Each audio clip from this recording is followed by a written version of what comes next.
Hey. Time for another out-of-this-world story from our space. Coming to terms with infidelity is a hard pill to swallow.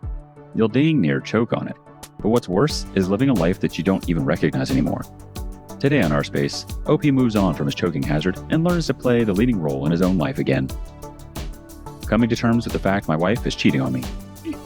I'm sure, like many people, when I first started getting thoughts in the back of my head about her being unfaithful, my immediate reaction was, I'm thinking crazy. She could never do that to me. But I'm increasingly confident that's exactly what she's doing to me. I haven't yet come across a smoking gun, but there's been an escalating degree of behavioral flags that can't be ignored.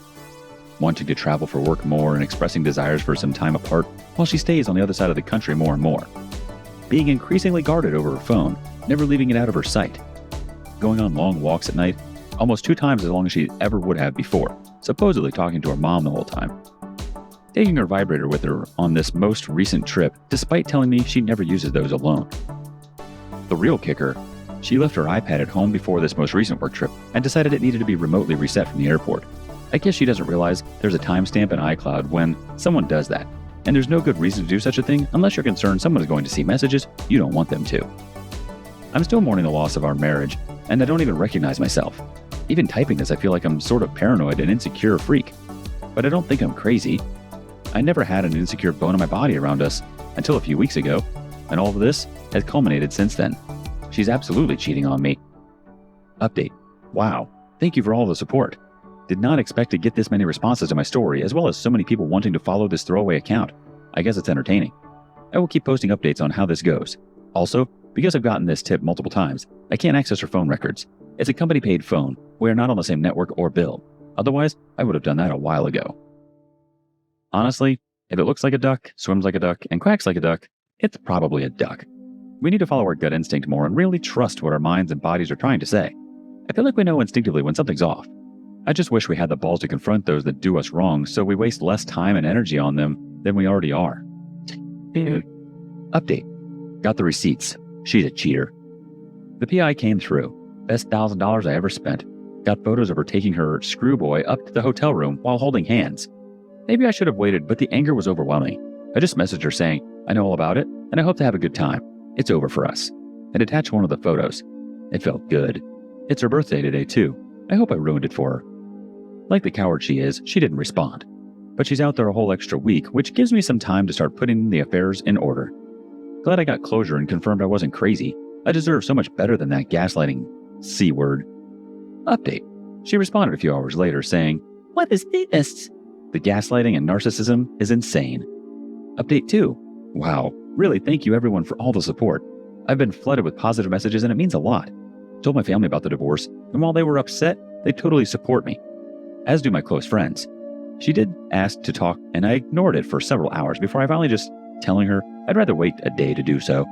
This is obviously a devastating betrayal, but I'm taking the high road. The world needs more love, not less. I've retained counsel for a lawyer and ensured she doesn't have access to the credit cards where I hold liabilities. I think we can mostly be amicable. Let's hope.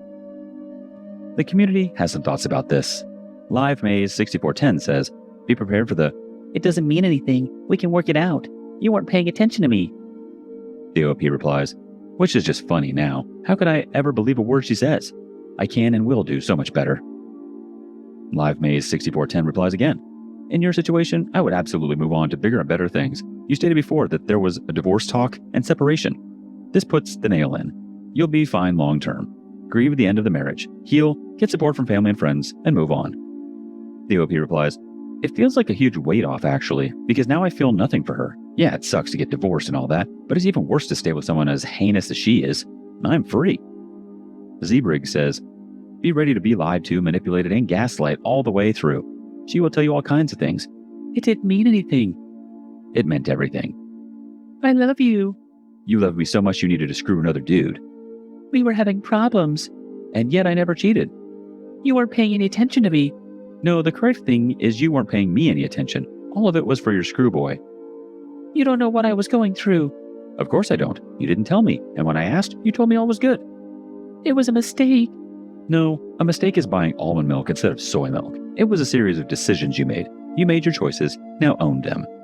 Don't do this. I didn't do anything. You did. You chose to do all you wanted. Now I choose to protect myself. Don't you trust me? Hell no.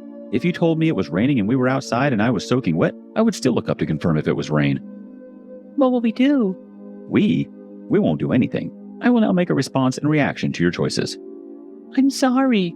Yes, you are sorry you got caught, but you didn't feel sorry till now. You don't understand.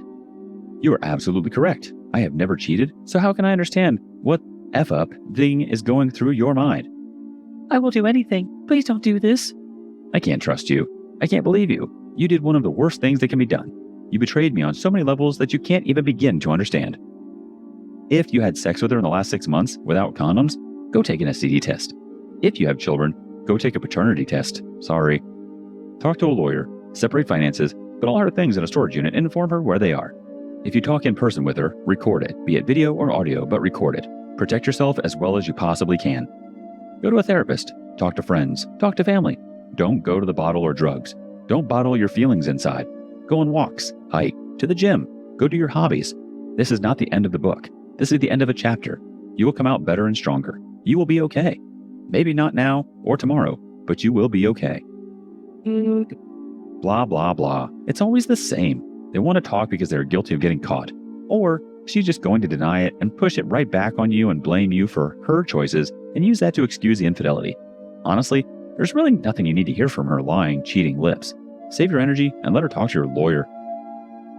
Update. We talked today for the first time. She actually suggested that the photographic evidence I had of her holding the hands of a guy and walking up to her hotel room with him didn't prove anything. Apparently, he's just a friend and someone who would listen to her, because I was supposedly not doing that. I told her I didn't believe her, and it was irrelevant at this point. I think ultimately, she tried to save face because she was suggesting it's not fair for me to tell my friends and family she was having an affair. I didn't really answer that, but I just told her I had no intention of slandering her to her own family, because it accomplishes nothing. In the end, she agreed to pretty much all the proposed terms of separation I had laid out. She also told me she'd already leased an apartment in this new city beginning next month, which again is a telltale sign to me she's being duplicitous. The only real point of contention is going to be who gets the dog, which can hopefully be mediated quickly. It's been a whirlwind few days, but I'm looking forward to having all of this behind me. So her going up to a hotel room with a random guy doesn't prove anything? Did she say that? Why not meet at a restaurant? Why do you need a freaking hotel room? NWTGM 1384 chimes in. Too many people believe that to prove adultery, it must be beyond any reasonable doubt. That is for criminal cases. Divorce is a civil case. It is considered proven by their preponderance of evidence, i.e., they walked hand in hand to the hotel and spent the night and the next morning left. Hello? Any reasonable person concludes? He is so lucky his wayward wife isn't too bright. Dreaming of Lou says, after you divorce, please expose her. She's in a bubble right now. No real consequences. She needs to feel it. Affairs aren't fairy tales, they're nightmares. Wake her up, please. Honestly, I think you're being kind by not exposing her to friends and family. The moment this divorce gets hairy, which it will, she won't waste 1 second out running your name through the dirt. Update.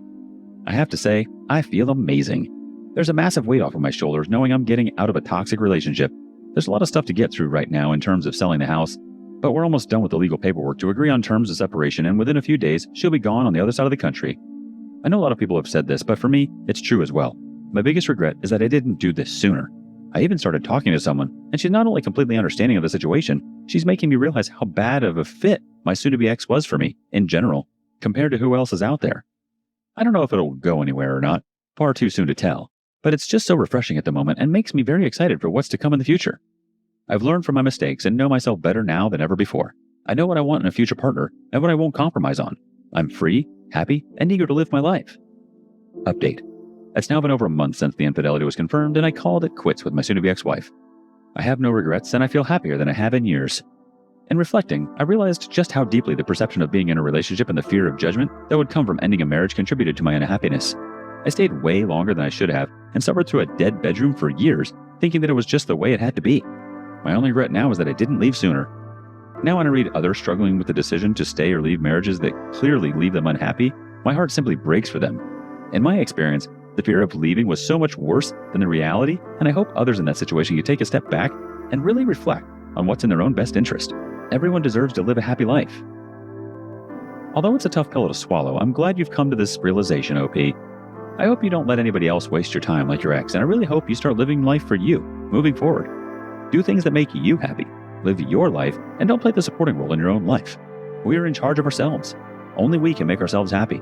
We can't find happiness in someone else. Have you ever stayed way too long in a relationship? Share your experiences in the comments below. And thank you for joining us today on Our Space. Don't forget to like and subscribe and hit that notification bell. And while you're at it, please let us know what you thought of today's content. Until next time.